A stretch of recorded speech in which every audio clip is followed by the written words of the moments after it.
por que Paulo escreveu que a mulher não poderia ensinar, então? Que é uma coisa que eu acho que muitos se questionam, né? E até aderem isso para a vida. Eu vou deixar para o lugar de fala aqui da Luana. Olha, se isso for uma verdade, eu estou muito em pecado, né? Porque dificilmente eu fico em silêncio e eu gosto muito de ensinar, né? Essa é a minha vocação, desde que eu... Tá ouvindo? Que cortou um pouquinho, estão ouvindo?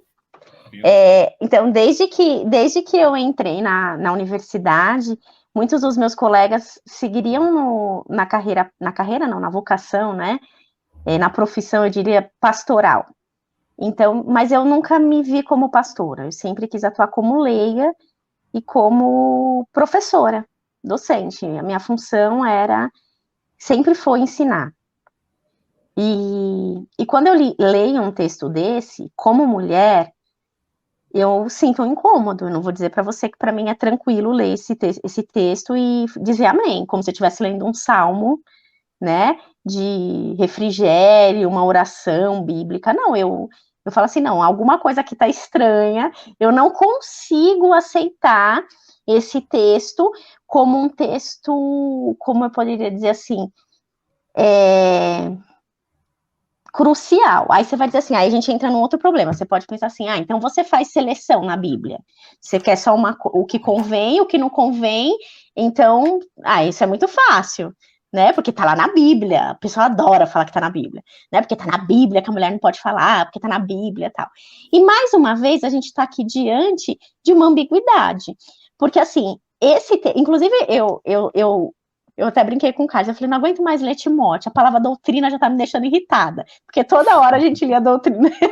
Eu fui lendo Timóteo, e aí eu li uma versão na Bíblia de Jerusalém, li uma versão na Bíblia Pentecostal, e é interessante que a Bíblia de Estudo Pentecostal, ela faz uma análise muito daquilo que o Carlos falou, da gente querer pegar a nossa teologia, a nossa estrutura e colocar dentro da Bíblia. Então ela fala assim, nessa parte, veja bem, Paulo não está dizendo que a mulher não pode falar. Paulo está dizendo do ministério apostólico, como se a mulher não pudesse ser ordenada. Mas, assim, o texto não está dizendo isso. O texto está sendo claro, dizendo que a mulher tem que ficar em silêncio e não pode se calar. Não está dizendo que é apóstola, presbítera. Não está. O texto está sendo claro ali. Então, é uma tentativa de dizer, porque aí alguns vão dizer assim, não, veja, isso aqui é só contra o ministério feminino, mas a mulher, ela pode sim ensinar, ser professora de escola dominical. A mulher, ela pode sim, inclusive existem seminários, viu, irmãos? Irmã, né, Vivian e os que estão nos ouvindo, que a mulher, ela só pode dar disciplinas que não são doutrinárias, tipo assim, religião e educação, tipo, ensino religioso, escola dominical, psicologia, mas assim, a mulher não pode dar aula de teologia sistemática, porque isso tem a ver com a doutrina da igreja dos doutores da lei, dos sacrossantos homens, né? Então isso é algo complicado, porque se eu for olhar para esse texto único e exclusivamente, eu não tenho saída, a mulher tem que ficar calada. Não adianta eu fazer aqui malabarismo hermenêutico e tentar e colocar alguma coisa. Não, tá escrito, tá escrito. Se você quer. Só que, se eu levar em consideração todo um contexto neotestamentário, eu não consigo me atrelar e me prender a esse único versículo. Porque eu vou para Jesus. Eu vejo Jesus e o movimento de Jesus às mulheres. Eu vou para o próprio Atos dos Apóstolos, eu vejo mover ali. Eu vejo o próprio Paulo em outras epístolas com mulheres que cooperavam com ele, e que depois ele vai citar a própria Eunice e Lloyd, que eram avós do Timóteo. A Lloyd era a avó e a Eunice a mãe, foram mulheres que inicialmente provavelmente se converteram, e por causa delas o Timóteo existia e estava lá.